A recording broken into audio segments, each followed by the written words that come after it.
Errol Spence says he's going to put Terence Crawford in the dirt. Terence Crawford says he's going to spank him like one of his kids. What's good, everybody? It's your boy, Cardinal Red Sports. Let's talk about it. Alright, y'all. So, wow, what a press conference, man. I just watched some of the press conference. I didn't get to catch the whole thing, but I did catch a few minutes of the press conference, and I caught the exchange between Bo Mack and Dedrick James, and the exchange between Terence Crawford and Errol, the Truth Spence Jr. And wow, I was surprised when I saw it. Very interesting stuff. I want to break it down, get my 5 nickels on what's going on for anybody listening. Ain't hide no more, Derek. Hide. We'll find out who the best hey, man, man listen. is. Only thing been hiding I respect you Big for Mac. what you've done in the game. We've been here before. You can't tell me shit. Them two brothers got to get in the ring. That's right. All right, then. So shut the fuck up. All right, y'all. So there was a conversation going on between Errol Spence and Terence Crawford about the fight. It got really heated. Terence Crawford said that he is going to spank Errol Spence or discipline Errol Spence. And Errol Spence said, I'm not one of your kids. Terence Crawford said, I'm going to take my belt off and I'm going to treat you like what? This prompted Errol Spence to have a very crazy look on his face. He looked at Terence Crawford and said, I'm going to put you in the dirt. I ain't one of your kids. I'm gonna treat you like one. Yeah, all right, we gonna see. All right, we definitely gonna see. We definitely gonna see. Put him in the dirt. Put him in the dirt. Put him in the dirt. I ain't putting nobody in the dirt. And the stare down after that was extremely intense. Now, I will say one thing. I think Terence Crawford feels like he won the stare down because Errol Spence broke away from the stare down first. And, you know, I don't really believe in stare downs like somebody's going to win a fight because of a stare down. But a lot of people feel like that's a mental battle, and whoever breaks from it is the person that's going to lose because they broke from the stare down. He broke your soul through the eyes because the eyes are the windows to the souls. Your idol, the highest title, numero uno. I'm not a Puerto Rican, but I'm speaking so that you know. And understand I got the gift of speech. It's a blessing. Listen to the lesson I preach. I talk sense. You can look at a person. You ever been in traffic and got into it and then looked over at somebody, you look at dead in their eyes and then they go like this. All you see is the side of their face. That means you broke their soul. They don't want no problem. So a lot of people feel like that about the stare downs in boxing, but I don't really go by that rule. I don't think whoever wins the stare down is going to win the fight.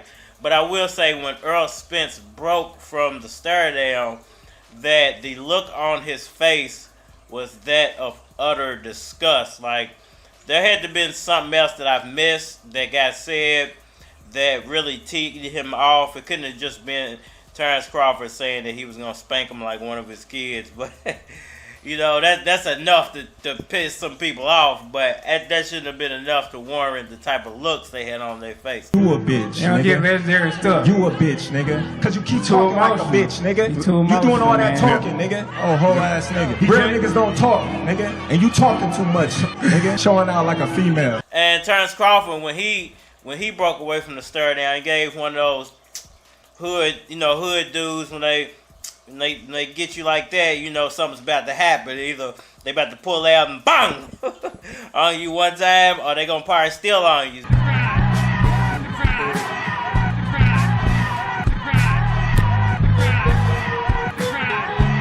You know, that's kind of the look he gave him. Like, man, I wish I could hit you right now. But we all know that these press conferences and stuff, they're all for build up to fight.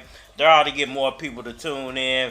To be honest with you, I don't think either one of these guys have ill will in their heart towards the other one. I do feel like what Errol Spence said is true. When I get in the ring, it's basically a defense of my life. So, you know, I'm going to treat you the way you're trying to treat me inside the ring. But outside of the ring, I don't think there's going to be any real problems. I think it's going to be a lot of hugs given out by the loser to the winner. You're my brother. You're my brother.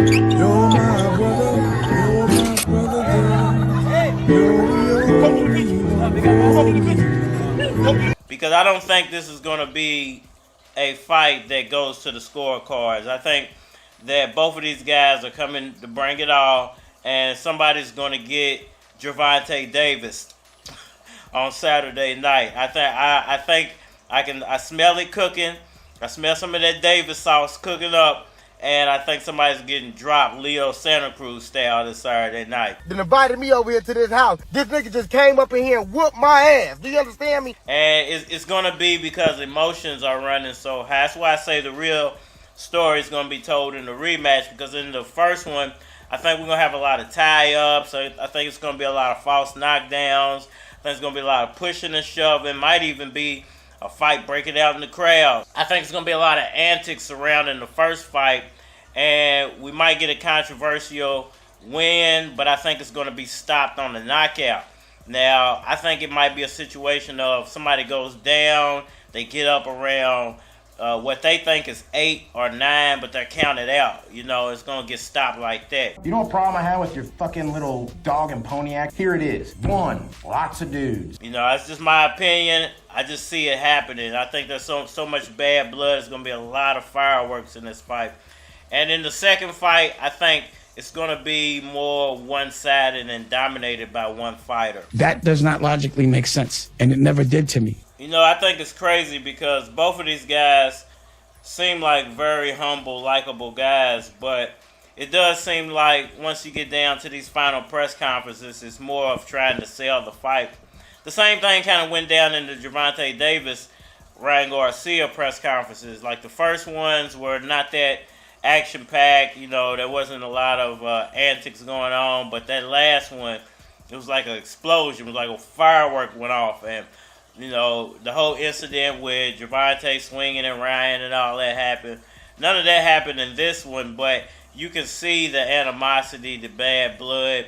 I'm wondering if most of this is just because of the build-up, you know, because of both sides jockeying for position and trying to blame the other side for why the fight hasn't happened in so long. And it almost seems like both of these guys wish it would have happened, you know, sooner than later, and they're kind of like teed off at each other that it's happening later. To me, I think that's because so much is going to be determined in this fight.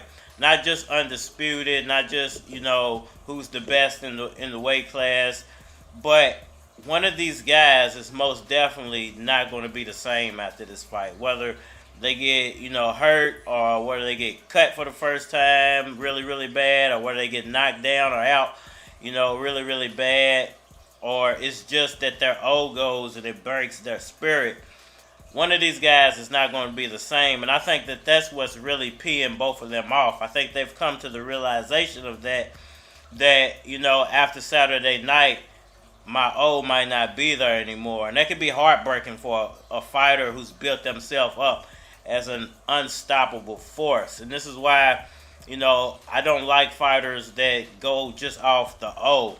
You know, I like fighters that are great fighters, that are history-making fighters, and it shouldn't be about the record. It should be always about how you win, how you lose, and how you come back.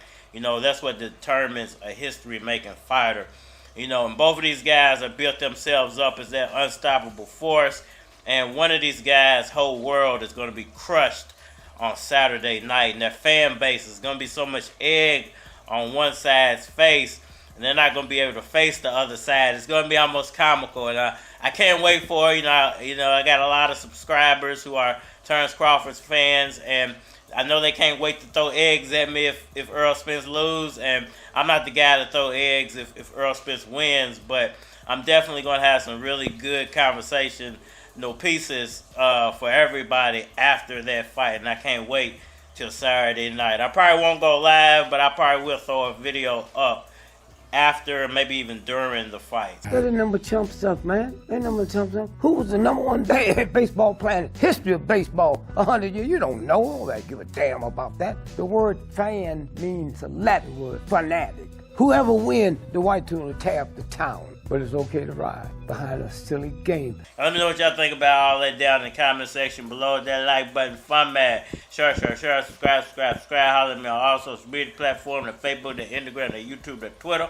but you're more than likely to get a response on the tube, so holler at me over there. If you want to collabo, feature a product or your channel on my channel, then holler at my Gmail, because it is a flock of cards at gmail.com. And we are Keep a gang of work strapped up, dog, it ain't nothing. Keep a gang of hoes lined up, ready to bring something. I'm a player in my own right. Blow a eye, tote that. Cop an elbow just to roll it up and smoke that. Cause you ain't heard about me. What? Yeah, it's Katie in the club 50 deep with an entourage to kill us. Yeah, we tote text. And we stretching niggas out, they call us both blacks.